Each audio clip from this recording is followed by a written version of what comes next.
Hi friends, welcome to Krishna's home kitchen. இந்த வீடியோவில் நம்ம வந்து ரைஸ் ராகி பால்ஸ் எப்படி செய்யலான்னு பார்க்கலாம் வாங்க. ரொம்ப ஈஸியான மெத்தடில் நான் சொல்கிறேன். ஸோ ஃபஸ்ட்டு என்ன பண்ணேன்னா 2 கப் தண்ணி ஊற்றி நல்லா பேனில் கொதிக்க வச்சுக்கிட்டேன். நல்லா பேனில் கொதிக்க வச்ச பிறகு உங்களுக்கு நம்ம 1 கப் ரைஸ் தான் போட போகிறோம். 1 கப், அதாவது 1/2 cup rice, 1/2 cup ragi flour, இந்த 2 ஃப்ளாரும் சேர்க்க போகிறோம். அதுக்கு தேவையான உப்பு நீங்கள் ஃபஸ்ட்டே தண்ணியில் கொஞ்சம் போட்டு மிக்ஸ் பண்ணிவிடுங்க. மிக்ஸ் பண்ணதுக்கப்புறம் நான் என்ன பண்ணேன்னா சும்மா ஒரு ஸ்பூனை விட கொஞ்சம் குறைவாக தான் இருக்கும், ஒரு 1/2 ஸ்பூன் போட்டு அதில் கொஞ்சம் தண்ணி ஊற்றி அந்த கொதிக்கிற தண்ணியில் ஊற்றி பார்த்தேன். ஸோ உங்களுக்கு நல்லா பாயில் ஆனதுனால உங்களுக்கு ஈஸியாக கரைகிற மாதிரி இருந்துச்சு.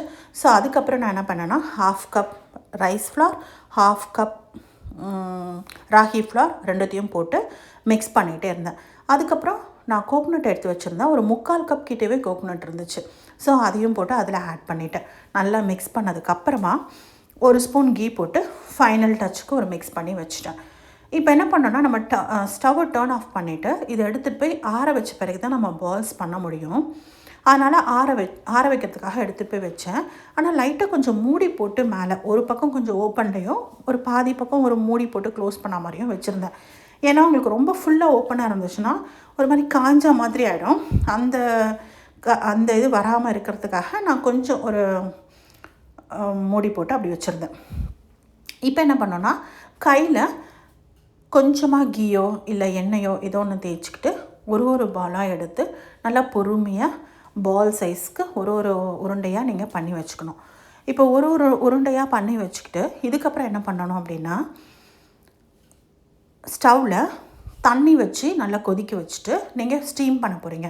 உங்கள்கிட்ட இட்லி குண்டா இருந்தால் இட்லி குண்டா அந்த மாதிரி வச்சு பண்ணலாம். ஸோ என்கிட்ட ஒரு ஸ்டீமர் இருந்ததுனால நான் ஒரு பேனில் தண்ணி ஊற்றி கொதிக்க வச்சுட்டு அந்த ஸ்டீமரில் நான் எல்லாத்தையும் ஒன்று போல் அடுக்கிட்டேன்.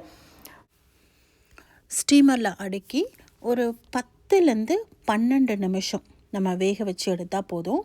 நல்லா பஞ்சு போல் இருந்துச்சுங்க. நான் வேக வச்சு எடுத்த பிறகு பார்த்திங்கன்னா ரொம்ப கல் மாதிரி இல்லாமல் ரொம்ப சாஃப்டாக இருந்தது. பிரித்து பார்க்கும்போதே அவ்வளோ சாஃப்டாக இருந்தது.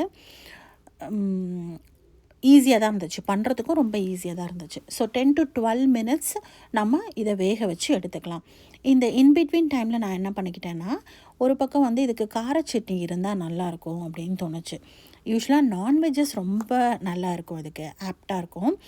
பட் அன்றைக்கி வந்து நான் கார சட்னி ட்ரை பண்ணேன். கார சட்னி பண்ணிவிட்டு நல்லா அதுக்கு ஒரு தாளிப்பு கொடுத்துட்டு அதை இது கூட வச்சு சர்வ் பண்ணி பாருங்களேன், அமேசிங்காக இருக்குங்க. உங்களுக்கு ஃப்ரீயாக இருக்கும்போது டைம் கிடைக்கும்போது கண்டிப்பாக இதை ட்ரை பண்ணி பாருங்கள். ஸோ இதில் வந்து நமக்கு ரிச் அயன் நமக்கு ஈஸியாக கிடச்சிரும். ஏன்னா நமக்கு ராகி இருக்கிறதுனால குயிக்காக நமக்கு அயன் கண்டென்ட் நமக்கு ரீச் ஆக முடியும். அதனால் வீட்டில் நீங்கள் ஃப்ரீயாக இருக்கும்போது கண்டிப்பாக இதை ட்ரை பண்ணி பாருங்கள். தேங்க்யூ ஃப்ரெண்ட்ஸ், தேங்க்யூ ஃபார் வாட்சிங். Happy cooking.